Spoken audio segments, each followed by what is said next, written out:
People who care too much about what others think don't do it because they're shallow. They do it because they're deeply human. It usually starts early. Maybe you were praised when you behaved, when you were quiet, when you didn't cause trouble.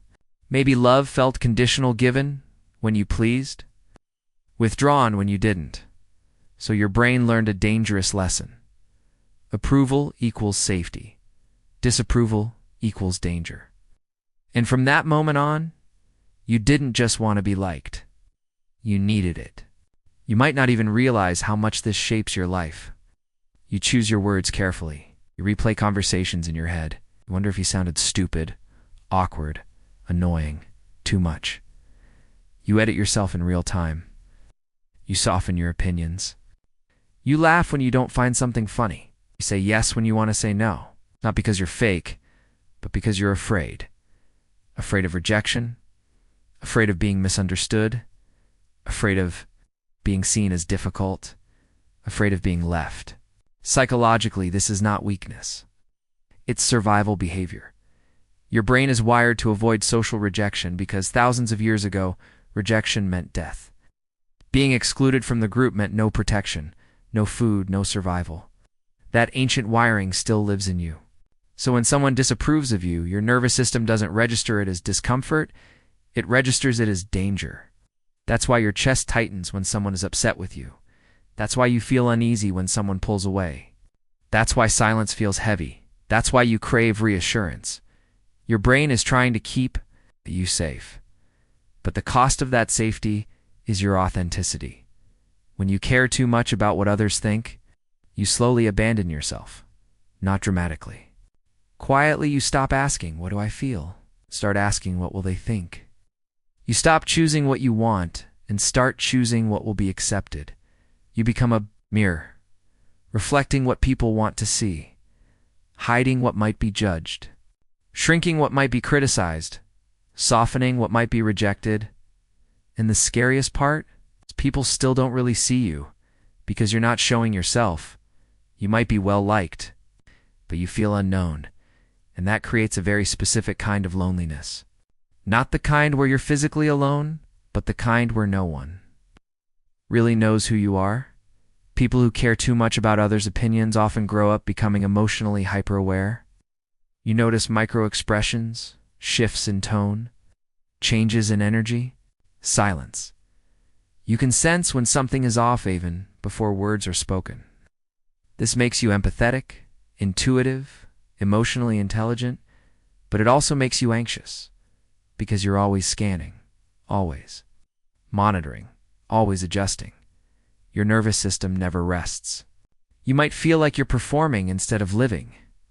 And deep down, you might not even know who you are anymore because you've spent so much time being who others needed you to be. You might struggle with decisions. Not because you're indecisive, but because you're terrified of choosing wrong, of disappointing someone, of being judged, of being misunderstood. You want everyone to be okay. You want everyone to approve. You want peace. But peace built on self-erasure isn't peace. It's quiet suffering. You might tell yourself, "I'm just a people person. I'm just kind. I just care." Yes, you are kind, but kindness that costs you your identity becomes self-betrayal. Caring too much about what others think often comes from a deep fear of abandonment.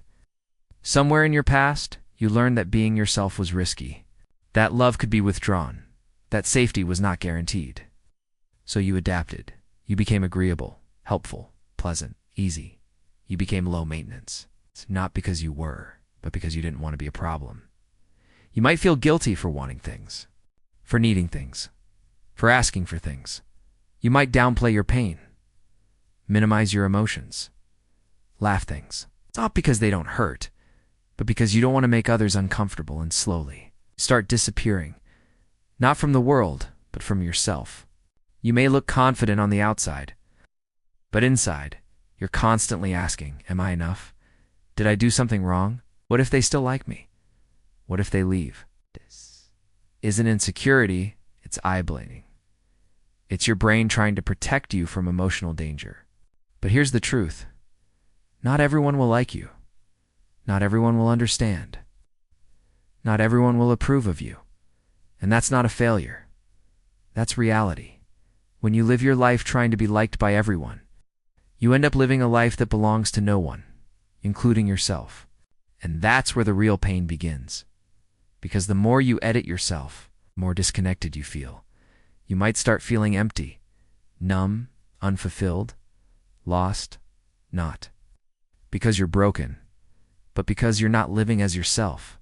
You're living as a version of yourself, designed to be accepted. An acceptance that requires you to disappear is not love. It's conditional tolerance, people. Who care too much about what others think are often deeply sensitive souls. You feel things intensely. You attach deeply. You love deeply. And because of that, you fear losing connection deeply. So you adapt.